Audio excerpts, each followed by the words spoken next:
وَإِنَّا إِلَيْهِ رَاجِعُونَ۔ عزادارو، عاشور کا دن آ گیا۔ اذان علی اکبر سے ابتدا ہوئی۔ حسین ابن علی نے اپنے ساتھ جو مؤذن لے کر گئے تھے مسروق، اس کو روک دیا، کہا اس وقت کی اذان میرا بیٹا علی اکبر کہے گا۔ شہزادہ علی اکبر نے اذان کہی، بیویوں نے جرابیں پہننی شروع کر دی، کہا بار الہا اس آواز کو خانہ ہمرت، عجب نہیں کہ یہ آواز فاطمہ صغریٰ کے کانوں تک پہنچی ہو۔ فاطمہ صغریٰ نے کہا ہو بار الہا میرا کنبہ سفر میں ہے، میرا بھیا سفر میں ہے۔ عزیزو، آغاز جہاد ہوا، اصحاب گئے، انصار گئے، کبھی مسلم ابن اوسجہ کا لاشا آیا، ابھی مسلم ابن اوسجہ کا لاشا آیا ہی تھا کہ 10 سال کا سن ہے مسلم کے بیٹے کا، وہ میدان جنگ کی طرف جانے لگا۔ امام نے کہا اس کو روکو، کس کا بچہ ہے؟ بچہ آیا، یہ کس کا بچہ ہے؟ کہ آقا جس کے باپ کا لاشا آپ کے سامنے پڑا ہے۔ ادھر سے ایک بیوہ کی آواز آئی، آقا بیوہ کا فدیہ قبول کیجئے، آپ حسین مظلوم۔ ارے کبھی مسلم کے بچوں کے لاشے آئے، ارے کبھی ایک ایک کے لاشے آ رہے ہیں، حسین لے کے آ رہے ہیں گنج شدیدہ میں۔ ارے یہاں تک ایک اب وہ مقام آیا کہ جب حسین نے استغاثہ بلند کیا، ادھر استغاثے کا بلند کرنا تھا جو کہہ نہیں سکتا تھا کہ مجھے مقتل جانا ہے، وہ اپنے ہاتھ کو گہوارے سے گرا دیتا ہے۔ ارے فضا آئی، آگے کہنے لگی آقا علی اصغر نے اپنے ہاتھ کو گہوارے سے گرا دیا ہے۔ حسین آئے، آنے کے بعد کہا ام رباب لاؤ اپنے بچے کو لے آؤ۔ ام رباب لے کے آئے، حسین چلنا چاہتے تھے، ماں سامنے آ گئی، آقا لے جا ہی رہے ہیں، تھوڑی دیر کے لیے بچے کو مجھے دے دیں۔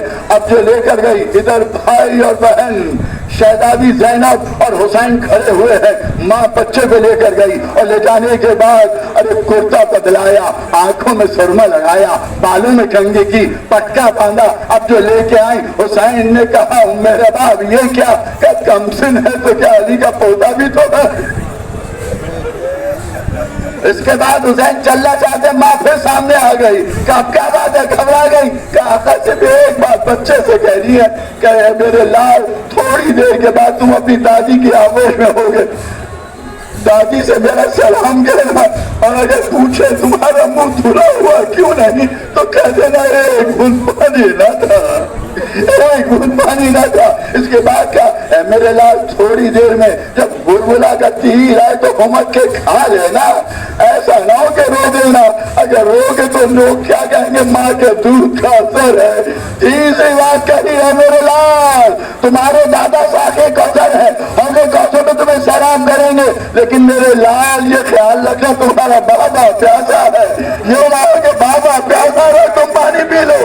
بس عزیزو، اب جو ادھر حسین چلے آئے، فوجی اشکا سے کہا کہ اس کی بچے کی ماں کا دودھ خشک ہو گیا ہے، بچہ بھوکا بھی ہے، پیاسا بھی ہے۔ یہ کہہ کر کہا اگر تم سمجھتے ہو کہ اس بچے کے بہانے حسین پانی پی لے گا تو میں اسے گرم ریتی پہ لٹا دیتا ہوں۔ گرم ریتی پہ لٹایا، پھر اٹھا لیا، کہیں ایسا نہ ہو کہ میرا اصغر جو ہے ایڑیاں رگڑے تو چشمہ جاری ہو جائے۔ بس عزادارو، اس کے بعد حسین نے یہ جملہ کہا ہے میرے لال اپنی پیاس کا یقین دلا دو، یہ کہنا تھا تو علی اصغر نے ہونٹوں سے زبان پھیری، ادھر زبان کا پھیرنا تھا، ادھر لشکر نے منہ پھیرا، لشکر رو رہا ہے، ارے یہ فتح کرنے آیا ہے حسین کا اصغر۔ ادھر حرملہ، ادھر اس نے حرملہ کو بلایا، حرملہ کو بلا کے کہا اے حرملہ ادھر آ، اقتا کلام الحسین، حسین کے کلام کو قطع کر دے۔ اب تو حرملہ نے کمان میں تیر جوڑا، لیکن تیر پھینکنا چاہتا تھا، لیکن جیسے تیر پھینکنا چاہا تیر گر گیا، پھر یہی ہوا، تیر گر گیا۔ ایک آدمی آگے بڑھا کہ اگر کوفے میں مجھ سے کوئی سوال کرتا کہ سب سے زیادہ بہادر کون ہے، تیر انداز کون ہے، تو اے حرملہ میں تیرا نام لیتا، لیکن یہ تجھے کیا ہو گیا؟ حرملہ کہتا میں کیا کروں، جب بھی کمان میں تیر جوڑتا ہوں لگتا ہے بچے کی ماں خیمے کی پشت کے اوپر ہے، خیمے کا پردہ اٹھتا ہے اور گر جاتا ہے۔ وہ شخص کہتا ہے تو کمان کمان تیر جوڑ، میں آنکھوں پہ ہاتھ رکھتا ہوں، کمان تیر جوڑا ہدف کے لیے، اس نے ہاتھ رکھا، سنسناتا ہوا تیر آیا، ام رباب نے کہا ہوشیار، آتے ہوئے تیر کو دیکھا، عذرا نے ہمک کے گلے پر تیر لیا، اماں نے